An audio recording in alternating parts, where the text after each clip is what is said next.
Yes sir, always be A learner चॅनलमध्ये सर्वांचे स्वागत आहे. आज आपण गणित भाग 2 मधील त्रिकोणमिती संदर्भात काही सिद्धता पाहणार आहोत. ह्या सिद्धता पाहण्यापूर्वी नेहमीप्रमाणे आपल्या व्हिडिओची सुरुवात एका नव्या विचाराने आपण करणार आहोत.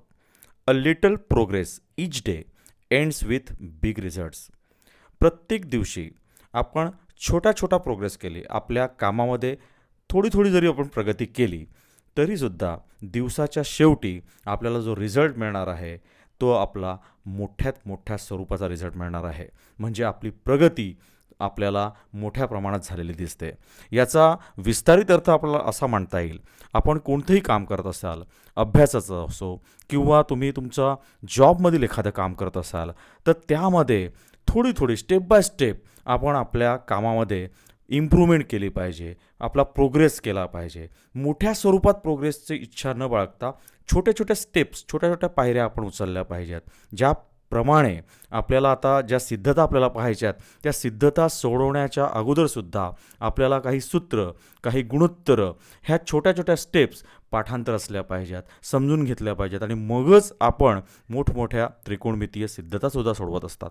तर अशाच प्रकारे a little progress each day ends with big results हे आपल्या लाईफमध्ये सुद्धा आपल्याला अप्लाय करायचं आहे. चला तर आपल्या आजच्या व्हिडिओला आपण सुरुवात करणार आहोत.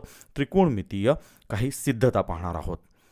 सर्वप्रथम पहिलं जी सिद्धता तुम्हाला दिलेली आहे ती आहे साइन वर्ग थिटा छेद कॉस थिटा अधिक कॉस थिटा बरोबर सेक थिटा. म्हणजे डाव्या बाजूला जे आपल्याला पदं दिलेली आहेत ती आपल्याला उजव्या बाजूला असलेलं पद हे आपल्याला आणायचं असते. सिद्धतेमध्ये नेहमी आपल्याला डाव्या बाजूला दिलेल्या पदांचा प्रथम विचार करायचा असतो आणि मग स्टेप बाय स्टेप विशिष्ट अशा सूत्रांचा वापर करून, गुणोत्तराचा वापर करून आपल्याला उजव्या बाजूची जे काही पद असेल, जे काही दिलेले गुणोत्तर असेल त्रिकोणमितीय, तिथपर्यंत आपल्याला पोचायचं असते. तर सर्वप्रथम आपण डावी बाजू लिहून घेऊया. डावी बाजू बरोबर साइन वर्ग थिटा छेद कॉस थिटा अधिक कॉस थिटा. आता या ठिकाणी तुम्हाला एक लक्षात घ्यायचं आहे, जी तुमची डावी बाजू दिलेली आहे बरोबर, तर त्या डाव्या बाजूला जे दिलेलं पद आहे त्याची फर्स्ट स्टेप लक्षात ठेवायची. जसं या सिद्धतेमध्ये तुम्हाला तिरकस गुणाकार करायचा आहे, मग तिरकस गुणाकार करण्यासाठी तुम्ही प्रथम कॉस थिटाच्या छेद आपण एक जो दिलेला नाही तो एक आपण छेद लिहून घेऊया आणि मग तिरकस गुणाकार तुम्हाला माहिती आहे कशा प्रकारे करतात. तर तिरकस गुणाकार आपण करताना प्रथम साइन वर्ग थिटा गुणिले 1 म्हणजेच पहिल्या अपूर्णांकातील अंशाने दुसऱ्या अपूर्णांकातील छेदाला गुणायचं. म्हणजे साइन वर्ग थिटा आला, मग जे चिन्ह आहे अधिक चिन्ह आहे तर ते अधिक चिन्ह देऊन टाकायचं आणि मग कॉस थिटा गुणिले कॉस थिटा म्हणजे येणार आहे कॉस वर्ग थिटा आणि मग छेदांचा गुणाकार कॉस थिटा एके कॉस थिटा. अशा पद्धतीने आपण तिरकस गुणाकार केलेला आहे. म्हणजे या सिद्धतेमध्ये फर्स्ट स्टेप काय करायची लक्षात ठेवायचं तुम्हाला, इथे आपल्याला तिरकस गुणाकार करायचा आहे हे लक्षात ठेवा. आता तुम्हाला अंशस्थान लक्षात येईल. साइन वर्ग थिटा अधिक कॉस वर्ग थिटा, नित्य समानता त्रिकोणमितीय समीकरण तुम्हाला आठवणार. पहिलं समीकरण साइन वर्ग थिटा अधिक कॉस वर्ग थिटा बरोबर काय येते, 1 येते आणि म्हणून तुम्ही लिहू शकतात बरोबर 1 छेद कॉस थिटा. आता इथे सुद्धा तुम्हाला कारण लिहायचं आहे. साइन वर्ग थिटा अधिक कॉस वर्ग थिटा बरोबर 1 म्हणून ते 1 आपण लिहिलेलं आहे. आता 1 छेद कॉस थिटा हा कोणता गुणाकार व्यस्त दिलेला आहे, कोणाचा गुणाकार व्यस्त दिलेला आहे आपल्याला माहिती आहे, सेक थिटाचा. म्हणजे गुणाकार व्यस्त तुमचे पाठांतर असले पाहिजेत. सेक थिटा बरोबर 1 छेद कॉस थिटा म्हणजेच तुम्हाला पुढच्या स्टेपला लिहिता येईल बरोबर सेक थिटा. म्हणजे तुमची इकडे उजवी बाजू तुम्हाला मिळालेली आहे.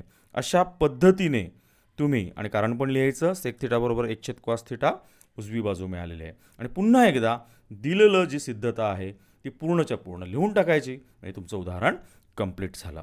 आलं लक्षात. मग या सिद्धतेमध्ये पहिली स्टेप लक्षात ठेवायची तिरकस गुणाकार आणि तिरकस गुणाकार केल्यानंतर स्टेप बाय स्टेप सोडवत असताना तुम्हाला हे उदाहरण अशा प्रकारे सिद्ध करता येते हे लक्षात ठेवायचं. दुसरी सिद्धता पाहूया. पहिल्या सिद्धतेप्रमाणेच दुसरी सिद्धता देखील अशाच प्रकारची आहे, मात्र पहिली स्टेप पुन्हा एकदा लक्षात ठेवायची. डावी बाजू प्रथम लिहून घ्या, उजवी बाजू आपल्याला 1 आणायची आहे. ठीक आहे. तर डावी बाजू बरोबर कॉस वर्ग थिटा कंसामध्ये 1 अधिक टॅन वर्ग थिटा. आता फर्स्ट स्टेप काय आहे, इथे जो टॅन वर्ग थिटा दिलेला आहे म्हणजे टॅन थिटाचं गुणोत्तर तुम्हाला माहिती पाहिजे. टॅन थिटा बरोबर साइन थिटा छेद कॉस थिटा हे गुणोत्तर इकडे वापरायचं आहे. फर्स्ट स्टेप लक्षात घ्या, गुणोत्तर वापरायचं आहे. मग आपण गुणोत्तर वापरूया. हे कारण लिहिलेलं आहे. मग बरोबर कॉस वर्ग थिटा कंसामध्ये 1 अधिक साईन वर्ग थिटा छेद कॉस वर्ग थिटा. आता साईन वर्ग थिटा कॉस वर्ग थिटा का आलं?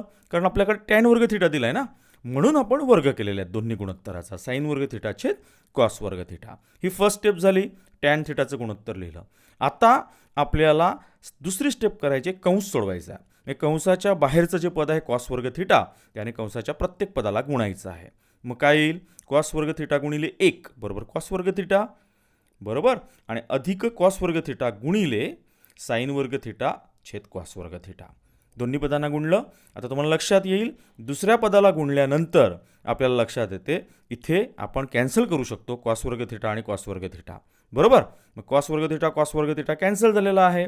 म्हणजेच आपल्याला पुढची स्टेपमध्ये आपल्याला मिळालं आहे कॉस वर्ग थिटा अधिक साईन वर्ग थिटा. मग कॉस वर्ग थिटा अधिक साईन वर्ग थिटा म्हणजे साईन वर्ग थिटा अधिक कॉस वर्ग थिटा बरोबर काय येते? बरोबर 1 येते. म्हणजेच आपल्याला मिळालेली आहे उजवी बाजू. म्हणजे याचाच अर्थ कारण लिहायचं इकडे, आपल्याला इकडे मिळालेली आहे उजवी बाजू.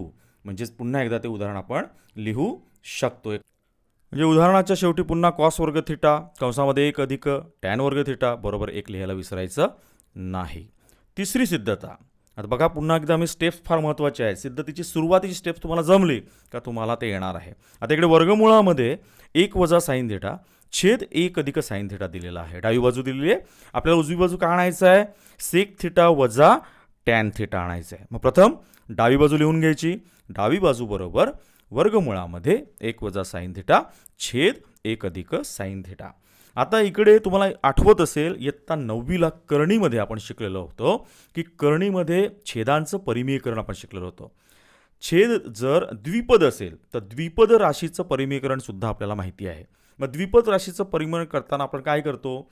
छेदामध्ये जी 2 पदं असतात त्या 2 पदामध्ये जे चिन्ह असेल अधिक असेल तर आपण वजा ठेवतो, पद 30 ठेवतो आणि गुणिले अंशपदाला पण त्याच द्विपदीने गुणतो आणि छेदपदाला पण त्याच द्विपदीने गुणतो. आता या उदाहरणामध्ये सुद्धा आपल्याला छेदाचे परिमीयकरण करायचं आहे. म्हणजे काय करायचं आहे? 1 अधिक साईन थिटा आहे ना, मग आपल्याला छेदस्थानचं 1 अधिक त्याचं चिन्ह बदलायचं, म्हणजे त्याचं विरुद्ध द्विपद राशी त्याला आपण विरुद्ध द्विपद राशी म्हणतो. मग ती विरुद्ध द्विपद राशीने आपल्याला गुणायचं आहे. म्हणजे 1 वजा साईन थिटाने आपण अंशपदाला पण गुणायचं आणि छेदपदाला सुद्धा गुणायचं. मग स्टेप काय येणार? पुढची स्टेप वर्गमुळामध्ये, हे सगळं वर्गमुळामध्येच येणार आहे लक्षात घ्या. 1 वजा साईन थिटा छेद 1 अधिक साईन थिटा गुणिले 1 वजा साईन थिटा छेद 1 वजा साईन थिटा. म्हणजे किमतीमध्ये फरक पडत नाही. अंशाला पण त्याच पदाने गुणलं, छेदाला पण त्याच पदाने गुणलं. मग हे जेव्हा आपण गुणतो तेव्हा आपल्याला पुढची स्टेप काय मिळते ती पाहूया. अंश पदामध्ये जर तुम्ही पाहिलं तर 1 वजा साईन थिटा आणि 1 वजा साईन थिटा दोन्ही समान पदं आहेत. चिन्ह पण समान आहे, म्हणजे त्या कंसाचा वर्ग येणार आहे बरोबर. म्हणजे 1 वजा साईन थिटा कंसाचा वर्ग.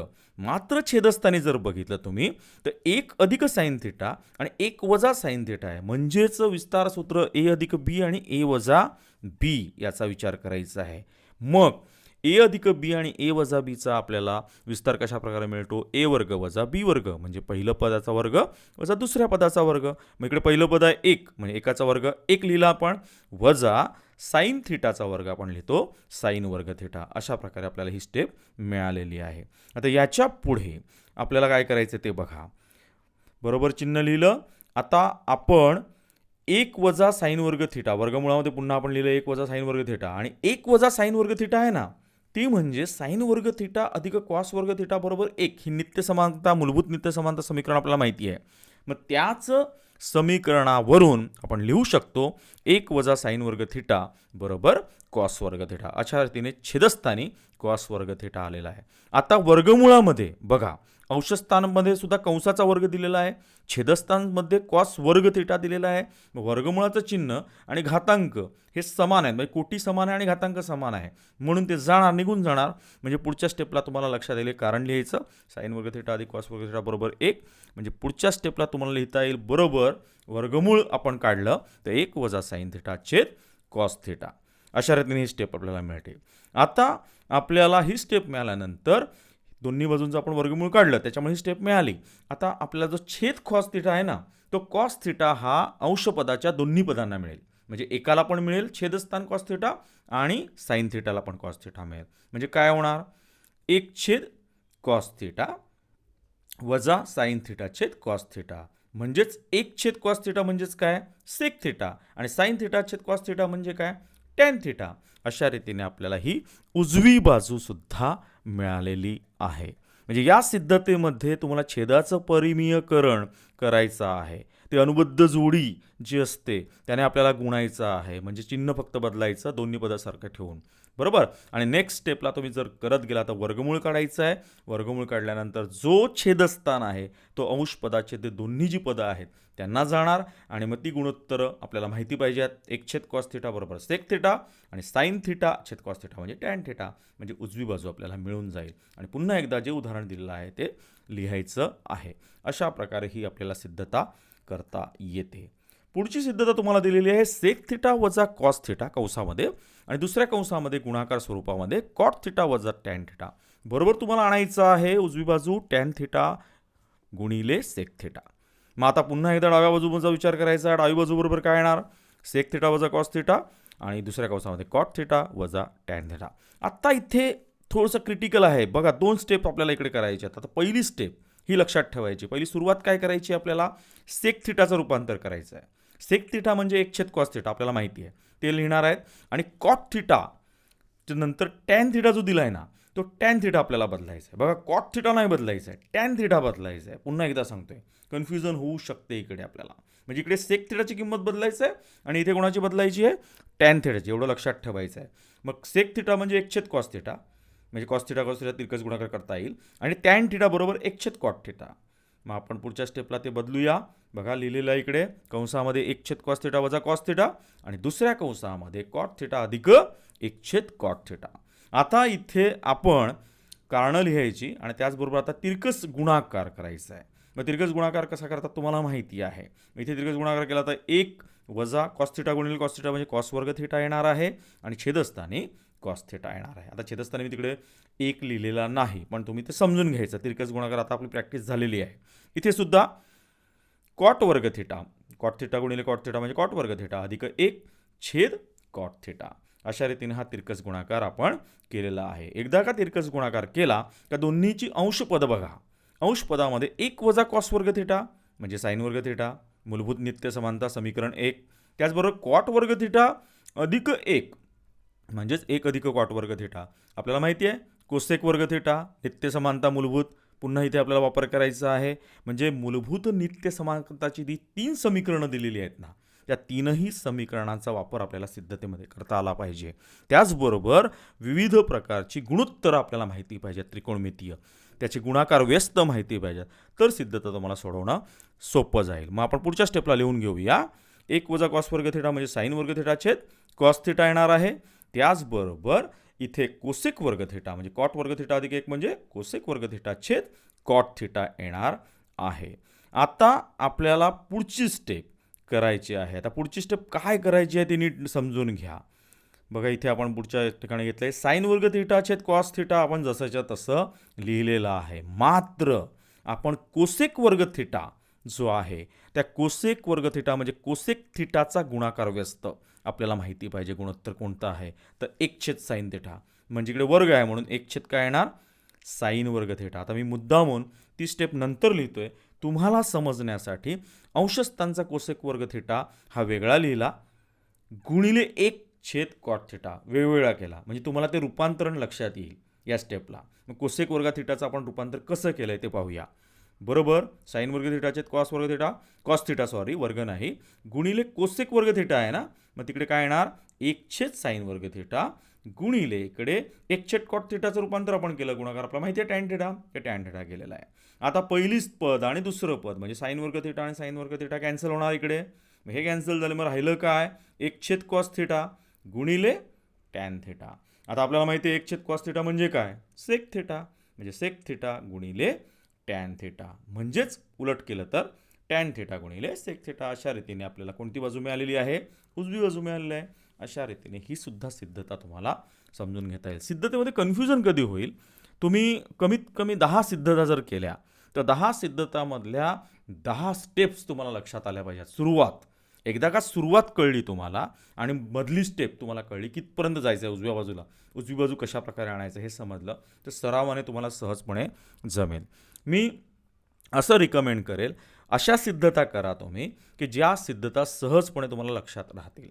काठिण्य पातळीच्या एकदमच किचकट असतील तर त्या सिद्धतेकडे जास्त जाऊ नका, कारण यावेळेला माझ्या मते कोरोना काळ आहे आणि पेपर अतिशय सोपा असण्याची शक्यता आहे. तर सोप्या सोप्या सिद्धता करा, जेणेकरून 2 आणि 3 मार्काची गणित तुम्हाला सहजपणे सोडवता येतील. पुढच्या सिद्धता पुढच्या व्हिडिओमध्ये बघूया आपण. So thank you. व्हिडिओ आवडला असेल तर सबस्क्राईब, लाईक, शेअर करायला विसरू नका. Be stay connected, stay happy. Bye bye.